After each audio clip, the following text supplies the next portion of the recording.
Hey gang, David Gupple, Thinker Farmer here. I'm home in South Louisiana, as I explained in a previous video, and the primary content of this video is going to be to discuss some of the early lessons I've learned farming here at home, because as I've mentioned it's been quite a few videos, but as I've mentioned in earlier videos of the Thinker Farmer YouTube channel, doing cattle farming has not been an afterthought, but it was something I've been working towards for a number of years. And I grew up essentially in a more suburban setting. My family, we grew up outside the city limits of Gonzales on a few acres. And so I'm here on those few acres, and this is where it all started for me. And a lot has changed in 10, 15, well, really 15 years. And wanted to discuss some of those changes, or really some of the lessons I've learned over time. And part of what has prompted that is the fact that this afternoon, so I just got back yesterday from a long road trip, and normally I'd be tired and I'd want to give it a couple days, rest, unpack, think some things through before I started on a project. But as long as if I know why I'm doing a project and I know my purpose is correct and I have the energy to do it, I've learned more and more in life that, well, the way Greg Judy put it to me is, when the going gets tough, the tough gets going. And right now in my family life, things have been pretty tough with mom passing and other family dynamic changes. And I'm moving on from, the previous job opportunity I had. And so there's some different changes going on. And what I have concluded is you don't do things the hard way, but if you know what is the next step you need to take, you also don't wait or spend any time for things to improve. You go ahead and sow another seed, start another project, and move forward into something. So, what's going on here, I've mentioned I'm doing a fence demolition project. We have this, well, what I would call an archaic fence design. This is something I built back in spring of 2018, so it's been 5 years ago. And I'm going to be tearing it down, and there's a lot of lessons I'm going to be taking away from it, and I wanted to share some of those with you. So, first of all, why did I even build this fencing? You're looking here at horse wire fencing. You're looking at aluminum 12.5 gauge wire. You've got some corner insulators, wooden insulators down there. I mean, you have to laugh because you've probably heard about me through the Greg Judy YouTube channel or whatnot, and I started there. You can see I've got some T-post insulators, and that's generally not approved of. And so why did I do all this? So back in 2018, I had not been to Polyface. I'd not been to Greg Judy's. I'd read a few books. I knew what I knew. Didn't really know where to get fiberglass cost effectively. Didn't know timeless fence really existed, or there was such a thing, which 5 years ago, I don't know how long timeless posts have been really that available on the market. And so I went ahead. The purpose of this fencing was to raise meat goats, and the area I was enclosing was only a couple of acres. So I knew going into it, I wasn't really going to be doing anything to make a full-time income, but my attitude was I wanted to try something. I didn't want to just do nothing. At the time, I had just quit my off-farm job as a mechanic, and I was raising a couple thousand broilers a year.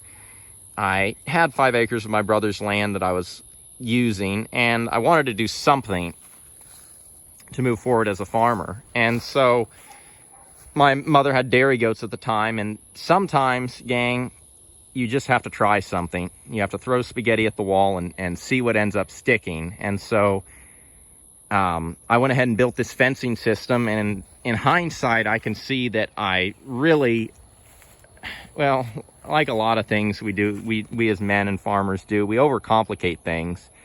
And when we do that, we end up just making things harder on ourselves. My skill as a fence guy was not the greatest. I ended up building braces and doing a lot of technical things, not necessarily the best way.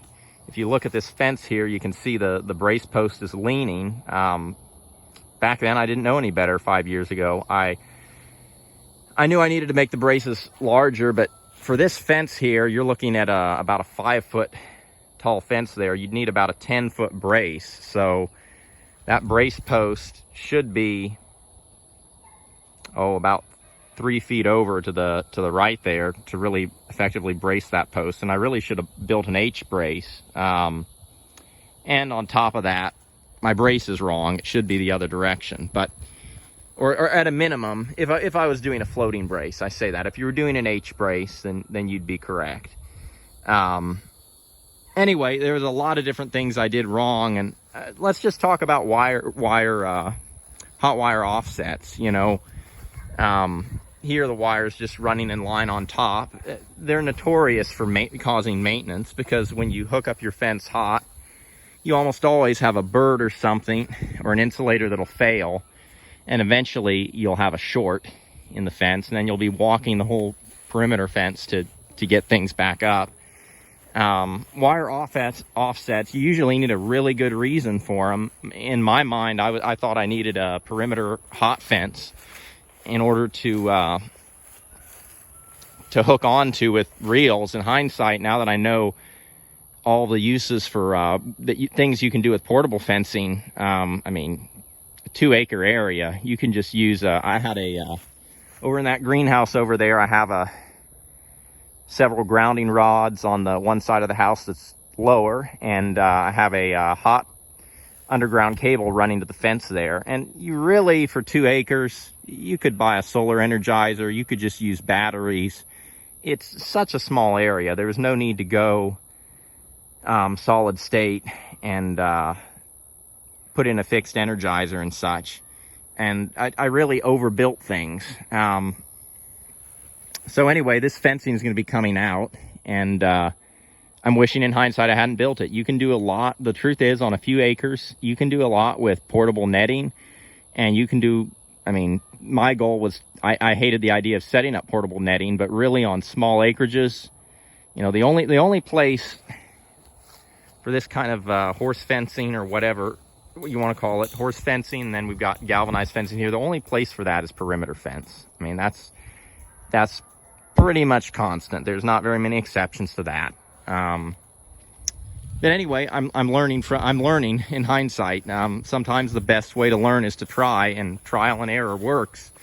But as I'm coming out here to do this, I'm also looking at other things that I've done over the last 5 years and previous to that. And I'm seeing things I did that I like, and also that I didn't like. So I'll just give one example of something I did. That would be 5.5 years ago. So 5.5 years ago, I put in a watering system, and it was pretty, I mean, it was pretty rudimentary. I used PVC, put in ball valves, and believe it or not, I don't regret this watering system. In the ground, out in the field, we're just doing there's my sister's chickens out there in the distance. We might swing by them on the way, but every 100 feet, and one of them was, I think, 130 feet, you got a post in the ground, and you've got a hose hookup. So wherever Deborah is in the field, she can get water for her chickens. At the time, I was, raising broiler chickens, and the original watering system didn't run down the center of the field, and there was only a couple different hookups, and so it was really inefficient. Originally, when I was raising broiler chickens, I was using hundreds of feet of hose piping, and really expensive, and also just really cumbersome. And I went ahead and put a hose line in, or rather, it was about 600 foot of PVC in the ground in the winter time around New Year's. That's what I did for fun. It took me about it was so wet, I didn't want to rent a ditch witch, so I just went ahead and got myself a trenching shovel and dug it in about 25 man hours. So I think it took me 1 full day of digging, and then it took me 2 partial days, and then I filled it back in, and with a brother of mine in about 8 man hours. It didn't take as long to fill back in. Anyway, did it by hand, and it was harder, but in hindsight, what the cost of my labor was at the time, it almost wasn't worth renting the machine. Which the thing is, when you're at a homesteading scale, a lot of machines and a lot of things end up costing more and wasting your time. So going simpler can be best. But back to the water line, I don't regret putting it in. And the kicker of it all is that all this fencing I put in, thankfully a lot of the materials I got secondhand, but it cost me a lot more in labor, and it cost me not only in labor, but yeah, I mean, there were some costs. I bought insulators. It was, you know, it's also, it changed the landscape pretty dramatically in terms of where we could graze and where we couldn't. It created an exclusion area on the edge of the property. There's a ditch dropping off over there, and so I wanted that for a road, and that made good sense. But the truth is, right now, we're not going to be using that road much during this time of the year. We use it in the fall to go to the back and have cookouts as a family, but right now we could be grazing that. That's free forage. So this fence is really just in the way. So it's become cumbersome, and on top of costing labor and money to put in. Whereas the water line, it's below ground. It's given us water in the field, and it's worked for broiler chickens. We've used it for goats. We've used it for, for Deborah's Lane chickens. It's definitely benefited us. There's no doubt. And so I don't regret that. And so it is gratifying that some of the things you do, and you regret other things you do them, and they work out really well. And where I'm standing, you might notice, well, actually, gang, this is a good time to stop the video. So bear with me. I'll be back. And with that, blessings for the journey.